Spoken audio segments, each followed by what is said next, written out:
नमस्कार, आप देख रहे हैं न्यूज पीआर। मैं हूं आदेशपुरी और हमारे साथ हमारे सहयोगी रंजीत झा भी हैं। हम बात करेंगे बिहार की राजनीति की। आपको बताएं कि पिछले 2-3 दिनों से लोजपा प्रमुखता से छाया हुआ है बिहार, पटना से लेकर दिल्ली तक। जो भूचाल बंगला में मचा हुआ है, लेकिन इससे इतर एक और भी बहुत बड़ी प्लानिंग चलने की सूचनाएं मिल रही हैं हमारे स्रोतों के द्वारा, सूत्रों के द्वारा। अगर वो पूरा हो जाए तो बिहार की राजनीति में भूचाल आ जाएगा, या कहे तो पूरी तरह से उलटफेर हो जाएगा। तो इसी पर चर्चा करेंगे। सर, क्या देख रहे हैं, वो भूचाल जो आ सकता है, वैसी घटना, क्या उसके बारे में सूचनाएं मिल रही हैं? बिहार की सियासत में जब तक घमासान और भूचाल जैसे शब्दों का प्रयोग ना हो तब तक कहते हैं ना कि सियासत में ही मजा नहीं आता है। लेकिन इस बार तो महाभूचाल आने की महाभूचाल की संभावना है। याद हम अपने दर्शकों को बताएं, 2017 की भी याद आ सकती है आपको। तो घटनाक्रम कुछ इस प्रकार है आदेश जी कि खिचड़ी तो यह पक रही थी कि नीतीश कुमार एक और जहां जदयू को मजबूत करने की कोशिश कर रहे हैं कि अपना कुनबा उनका इतना मजबूत हो जाए ताकि बीजेपी के प्रेशर से निकल जाए। लेकिन लोजपा को जिस मकसद से, ये आरोप तो लगे ही हैं जदयू पे, कि जिस मकसद से वो सेट कर रहे थे कि सबको तोड़ करके अपने में मिलाएंगे, पार्टी का जनाधार बढ़ेगा, दलित की राजनीति फिर से मुकम्मल हो पाएगी। साथ ही साथ अभी कुशवाहा को जोड़े हुए हैं, उपेंद्र कुशवाहा उनके साथ हैं, कुर्मी के लिए अगर आरसीपी सिंह समेत और कई नेता हैं, और लव कुश समीकरण की बात नीतीश कुमार इन दिनों खूब कर रहे हैं। ऐसा लग रहा है कि ये समीकरण जो है बहुत काम आएगा। बावजूद इसके बीजेपी का संख्या बल इतना मजबूत है और केंद्र में बीजेपी इतनी मजबूत स्थिति में है कि चाहकर भी नीतीश कुमार जो है वो रास्ता नहीं अपना पा रहे हैं कि बीजेपी पर प्रेशर गेम खेल सके। तो जब सारे रास्ते बंद हो जाएंगे तो उस वक्त एक ही रास्ता होता है कि विघटन का रास्ता। आप जो है अलग हो जाए, तो अलग हो जाए तो इसका समीकरण क्या होगा? सूत्रों से जो जानकारी मिली है कि नीतीश कुमार एक बार फिर से लालू यादव के करीब जा सकते हैं। दो दिल जो है, बिछड़े दिल जो है, मिल सकते हैं। लालू यादव भले ही यह कहें कि नीतीश कुमार के पेट में दांत है, लेकिन जब मिलने की नौबत आती है तो उस दांत को वो साइड भी करते हैं। सर, इतना संभव है क्या? क्या फिर हम तेजस्वी लालू नीतीश के बारे में बात करें तो उनका तो नाम पलटू राम रखा गया है आरजेडी के द्वारा ही, तेजस्वी यादव के द्वारा ही। क्या नीतीश ऐसा अब सोच सकते हैं? क्या राजद ऐसा एक्सेप्ट कर सकता है? क्या इस पर लगता है सर? दो बातें इसमें देखिए। पहली बात, नीतीश कुमार अब राजनीति के ढलान पर है। अब जब वो 5 साल का कार्यकाल अगर किसी कारण से चलता है, लेकिन जो सूत्रों से जानकारी मिल रही है तो उसमें भी है अब गड़बड़ियां दिखाई पड़ती हैं कि सरकार बीच में जो है वो गिर सकती है। इसके पीछे तर्क भी मैं दूंगा जो सूत्रों से जानकारी मिली है। उसके अलावा नीतीश कुमार के करियर ढलान पर तो गया, लेकिन जदयू भी कमजोर है। तो जदयू के कमजोरी का फायदा बीजेपी ना उठाए तो जदयू को मजबूत कैसे करें? इसके लिए नीतीश कुमार कुछ कुर्बानी देने के लिए तैयार है। लेकिन कुर्बानी, कच्चे खिलाड़ी तो है नहीं। नीतीश कुमार कुर्बानी के नाम पर यह नहीं कहेंगे कि चलो हम मुख्यमंत्री नहीं बनेंगे। लेकिन अगर वो मुख्यमंत्री नहीं बनते हैं, जो संभावना है, जो सूत्रों से जानकारी मिल रही है, अगर वो मुख्यमंत्री नहीं बनते हैं तो मुख्यमंत्री कौन? तेजस्वी यादव नहीं, क्योंकि अगर वो राजद के साथ मिलेंगे तो तय यही होगा कि सीएम कोई ऐसा हो जो ना राजद का बड़ा चेहरा हो, ना ही जो है जदयू से कोई बड़ा चेहरा हो। मतलब कोई न्यूट्रल फेस हो, एक ऐसा फेस जो नीतीश कुमार भी एक्सेप्ट कर ले और तेजस्वी यादव को भी इंतजार करने में कोई आपत्ति ना हो कि हम थोड़ा इंतजार करें। सर, एक संभव कैसे है? आखिर देखिए, आप केंद्र में मंत्री पद बनने के लिए प्रेशर बनाया जा रहा है। जो अभी घटना हो रहा है, इसमें सारे लोग कह रहे हैं कि ये बीजेपी पर प्रेशर बनाने के लिए। आरसीपी सिंह फिर से कोर्ट से लवा लिए हैं कि जाके हम दिल्ली में शपथ ग्रहण करेंगे। और ये खबर आ रही है कि फिर राजद से मिलना, ये वही राजद है जिनको उन्होंने विधानसभा में घसीट के मारा था इन्होंने। क्या ये संभव है? क्या ऐसी बिहार की सियासत में बहुत कुछ संभव है। अगर नीतीश कुमार का नाम पलटू राम पड़ चुका है तो उन्हें पलटने में कोई आपत्ति नहीं है। और उनको अगर मौका मिलेगा तो वो पलट जाएंगे, दिक्कत तो होगी ही नहीं।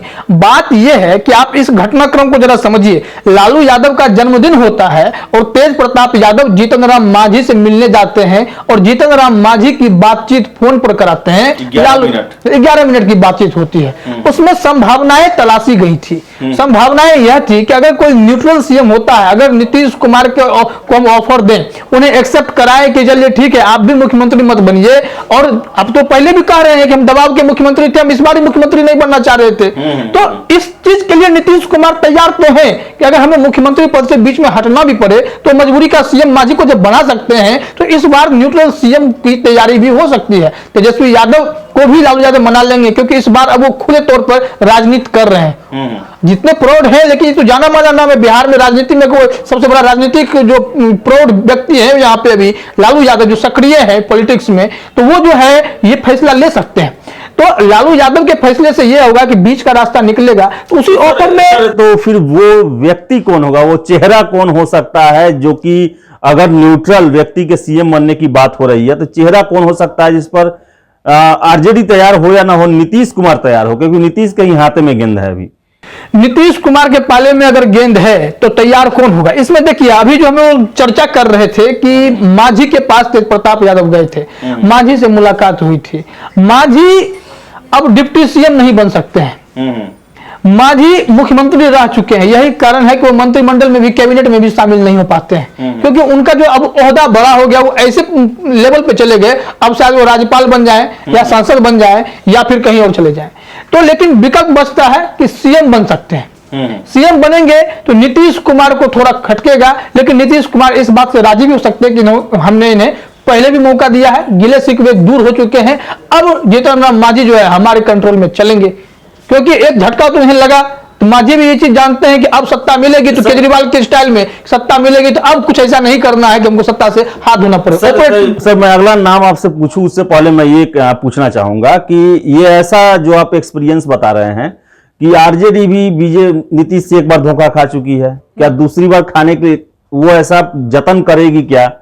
फिर से नीतीश भी मांझी से धोखा खा चुके हैं, क्या फिर से उन पर विश्वास कर सकते हैं? क्या ये दोनों कंडीशन फिर से फुलफिल हो सकता है क्या? अगर अपने एनडीए गठबंधन को समझ लीजिए, मांझी सहनी जरूरत है, अगर ये दोनों भी उधर जाते हैं तो भी इनकी जरूरत पड़ेगी। तो मांझी और सहनी, मांझी डिप्टी सीएम बनेंगे नहीं और सहनी के पास डिप्टी सीएम बनने का मौका है, और दो डिप्टी सीएम बना दिए जाएंगे।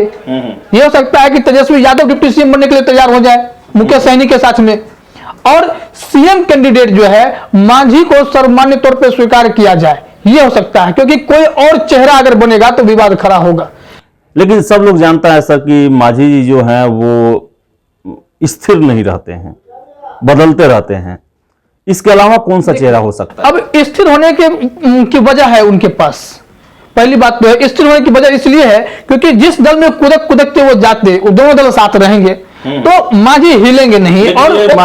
लेकिन मांझी जब दोनों दल एक थे तब भी उसमें बीजेपी के साथ 2015 का इलेक्शन लड़ चुके हैं, वो गए हैं। मांझी घाटे का सौदा हमेशा नहीं करना चाहते हैं, क्योंकि उन्होंने एक बार जो अपना मुंह जला लिया है, वो बागी होकर के दिखाए थे। नीतीश कुमार ने उन्हें ऐसा दरकिनार किया, अंत में फिर दंडवत होना पड़ा मांझी को। और सर तो मांझी के अलावा कौन सा नाम हो सकता है? मांझी के अलावा देखिए आदेश जी, ना जदयू से कोई ऐसा चेहरा सामने आ सकता है, ना कोई ऐसा बीजेपी से भी, आरजेडी से आ सकता है। तो यह होगा कि किसी ऐसे चेहरे को शामिल कराया जाएगा जो कॉमन होगा और उसको एमएलसी बनाया जाएगा, फिर उस माध्यम से जो है मुख्यमंत्री बनाया जाएगा।